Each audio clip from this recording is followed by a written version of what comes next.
stick. Enjoyed that. Good morning, Shane. Morning, everyone. Good morning, Shane. Morning, Shane. So I'm David McPhee and not Dave McComas. Even though our first and last initials are identical, but I am substituting for him today. Dave is ill. No, it's not COVID. And recovering very nicely, and will be with us next time. And Ella, his lovely wife, is here on duty at the front table. So today we have a great program. We'll start with Reese, who has another obligation, and to talk about, yes, I'm stalling a little bit while everybody comes in, to talk about immigration and visas, and then we'll have a presentation by Keith Humphreys of Perfect Homes about things you need to know about real estate here. And finally, our main attraction, Consul General Sean O'Neill and his lovely wife, Sachi. And I don't know if Sachi's talking too. Okay, I think we're pretty well gathered. Good morning. So, Reese, it's all yours.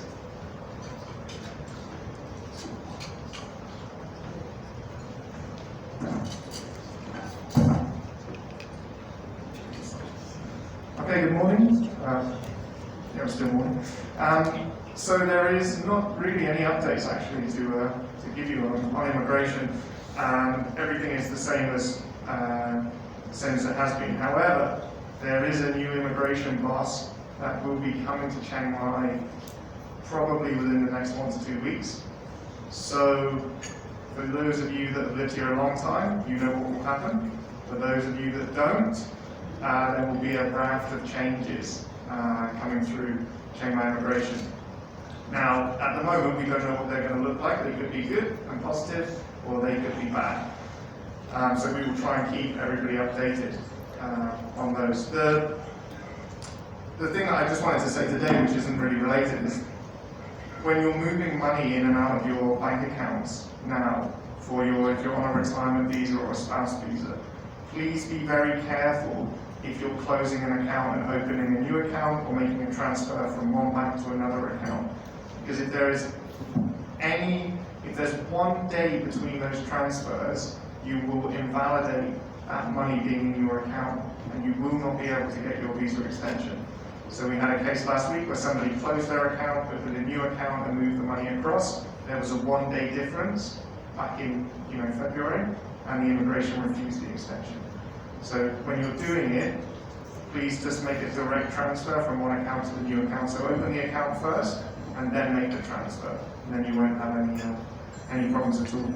Other than that, immigration opening times, they're going to be closed in December for a couple of days. There's the Constitution Day, I believe the King's birthday on the 10th. They're open as normal on Christmas, and then they'll be closed.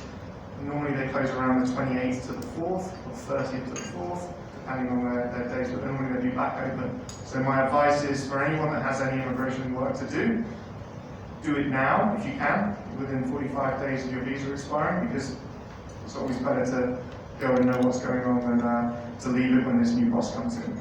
So for any of you that can, get your visas done now, and then we'll give you an update once the new boss comes in and the new rules are there. Okay? Thank you very much.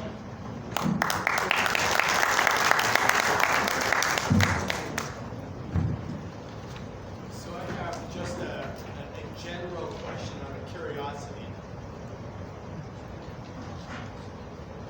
I have a general question out of curiosity around, for those people who may be trapped outside of the country and decide that they want to close their account here, how do they get their money? Is there a difficulty closing accounts in Thailand if you're not in Thailand? Yeah, I mean, it's not an easy thing to do. You would have to have a power of attorney done.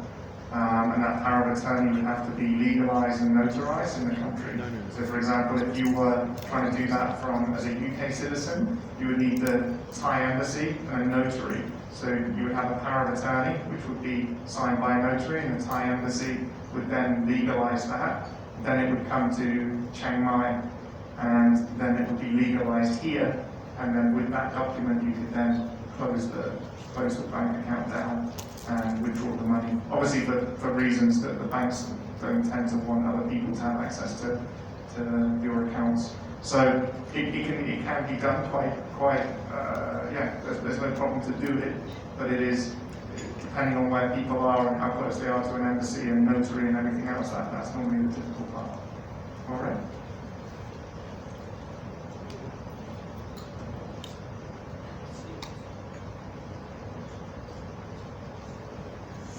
Is there a difference between the type of account that you have in a bank, like a fixed account that you can't touch versus a savings account, regarding getting renewal? Because I was told that I didn't have any activity since June, which was less interest. And I said, well, yeah, I don't touch that account. It has 800,000 in it. It's my immigration account. And I was told I had to make a withdrawal and then order a new 5-day new Statement. account from the headquarters. Yeah, so that it really depends on how the different banks will give you the statement, because a fixed account, obviously there's no activity in it. So sometimes when immigration look at the book, it just updates yearly to yearly, so they can't see anything. So then you have to get an account statement. When some banks give an account statement, they don't put any details in it. So we tend to work a lot with BANGKOK Bank, which is sponsors here, because they know what immigration want. Check, the best thing to do is, if you're not 100% sure, just, you can drop your statement down to us, or we'll have a look at it. We normally give our clients like a letter to go with the bank, and that will list exactly what the bank needs to give. Because a lot of times the banks will make mistakes on the letters, etc. But you won't know that until you've been in immigration for a few hours and they hand you back your case. So, you just have to have that checked. Okay.